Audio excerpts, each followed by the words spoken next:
Hello everyone. In this video I'm going to go over a few nervous system regulating exercises.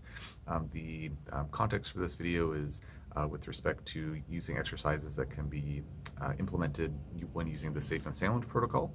However, these are exercises that could be used outside of the Safe and Sound protocol as well. As I mentioned in the previous videos on the Safe and Sound protocol, ultimately when you're listening to the music that is working to help regulate or retrain the nervous system to get it out of that dorsal vagal state into a ventral vagal state, the nervous system can get a little bit triggered. So while listening to the music, some nervous system symptoms might get activated, and that's the time to pause the music and then do one of these exercises, or maybe a couple of these exercises to get the nervous system back into a state of balance. So what's really important to note is that not every person responds to different exercises equally based on a person's lived experiences up to this point in time. It may be that doing an exercise that focuses on body awareness might be really great, or it might be really triggering. For some folks, doing a exercise that's meant to relax or calm or soothe the nervous system with eyes closed might be really triggering, or with eyes open might be triggering. So that's why having a variety of options to choose from is important. And in my opinion, working with trying out some of the exercises when one is feeling good, like when we're in a state of balance, give it a go. And if it's like, hey, I'm working with this exercise and I'm feeling even better from that. Sorry, I'm feeling good, I'm feeling fairly balanced and regulated right now. I'm having a pretty good day. I do one of these exercises and I feel even more centered, grounded, balanced, whatnot, then wonderful. That's probably a good fit exercise. Whereas if I'm feeling good and I do an exercise and I feel unwell, I feel less safe, I feel dysregulated, well, then that would not be a good exercise.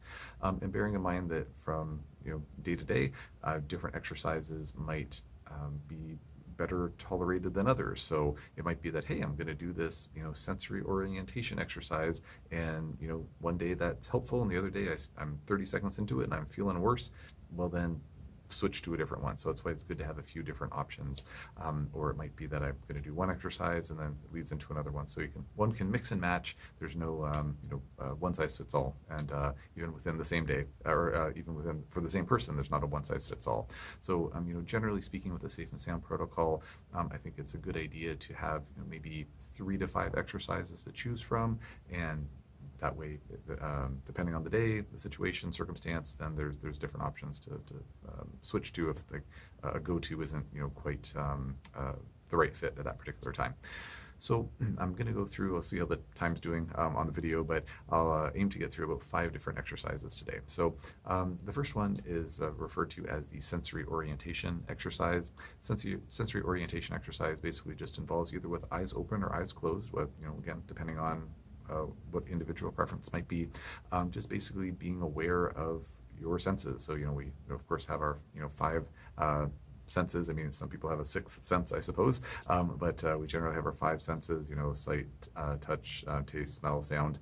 And so if I was going to do a sensory orientation exercise right now myself, I'm sitting here in my chair, and so I could say, okay, I'm going to start with, it doesn't matter which sense I start with, and one does not have to go through all of the senses, but if I was going to do it myself right now, I'd be like, okay, I'm going to start with touch. So what do I feel right now? Well, I can feel my feet, pressing into the floor. I can feel my elbows, pressing down on the armrests of my chair. I feel my back pressing into the chair. I can feel, a little bit of sensation around my neck where my, collar is making contact. I might feel, the pressure of my glasses on my face.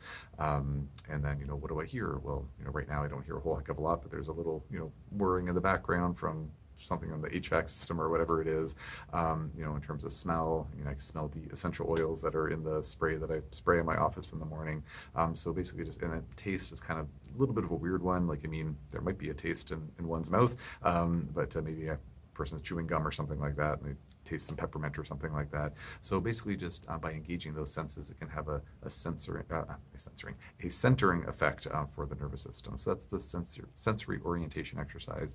And again, is in the context of the SSP, the Safe and Sound protocol, basically doing that sensory orientation until the nervous system's feeling back in balance again.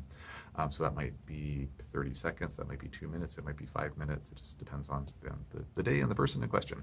The next one is visualization. So the visualization exercise, again, usually done with the eyes closed. Doesn't have to be, we can kind of see things in our mind's eye without our eyes closed, but basically picturing a place that feels safe. So this is a good example of, doing, when you're feeling good, thinking about a safe place in that moment. If we're already feeling dysregulated, trying to think of a safe place might not be an option, especially if there's a history of, not having had, some places not being safe in our past.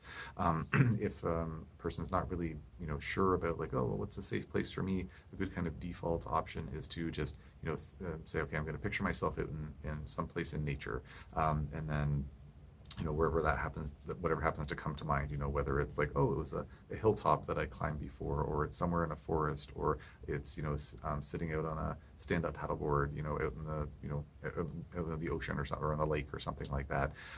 And so just kind of picturing oneself in a safe environment, and then just kind of being there. Just kind of, there could be some pseudo sensory engagement as well, sitting there with my eyes closed, picturing myself, in a special place in the forest. I can kind of see the trees, hear the birds, that type of thing. So that's the visualization exercise. The next one, just got my little cheat sheet here. So the next one is singing and chanting. Now, thankfully for everyone involved, I'm not going to be singing right now. It's one thing I'm definitely not skilled in, much to my chagrin. But with this one, just for, eyes open or closed, for, a minute, 2 minutes, 3 minutes, either doing a chant, like say chanting an Om or some other type of chant, or singing a song that you have in your head, or just some song that springs to mind, that can have a nervous system balancing or orienting, or centering, I should say. Well, orienting, centering. Anyways, have a nervous system balancing effect. So that's another option. Humming, this one's pretty straightforward. It's just humming. Humming has a tonifying effect on the vagus nerve, and that's something that can have a centering effect for us as well. So that could be some humming, just a random little ditty that you're just making up on the spot, or it could be humming along to a song. But especially for folks like myself who are not gifted with the a beautiful singing voice, humming might be another option. Of course, if you're by yourself doing the SSP, whether you have a beautiful singing voice or not, and quite frankly, you should just dance like no one's watching, sing like no one's listening. Doesn't matter what your voice sounds like. It's all beautiful in its own right, anyways. So that's the humming exercise, and again, similar to the singing and chanting. Maybe humming for 1, 2, 3 minutes. Like really, it's about feeling like, okay, I was feeling kind of revved up. My nervous system was feeling off kilter during the SSP. I'm gonna hum a little bit, and then okay, now I'm feeling centered again, feeling grounded again. I'm gonna go back to my listening, or if I'm done for the day, I'll just, I'm done for the day. I don't have to keep doing the SSP, but we always want to leave ourselves, back in a nervous system balanced state, ideally when we're finished the SSP as well. And the last one that I will go over is the 4-part box breath. So this is just a simple breathing exercise. They call it the box breath because basically you're breathing in for 4 seconds, holding for 4 seconds, breathing out for 4 inhaling for 4 seconds, holding that breath for 4 seconds, exhaling for 4 seconds, holding for 4 seconds, and repeat. So in real time, if I was to do that, I'll just kind of count with my fingers here. So basically,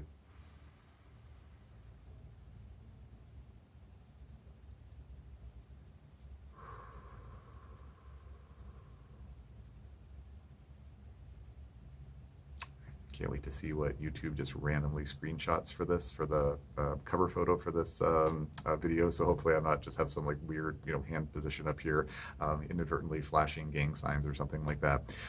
So that's the 4-part box breath. So I'm basically doing that for, again, 1, 2, 3 minutes, whatever it takes to kind of get the nervous system regulated again.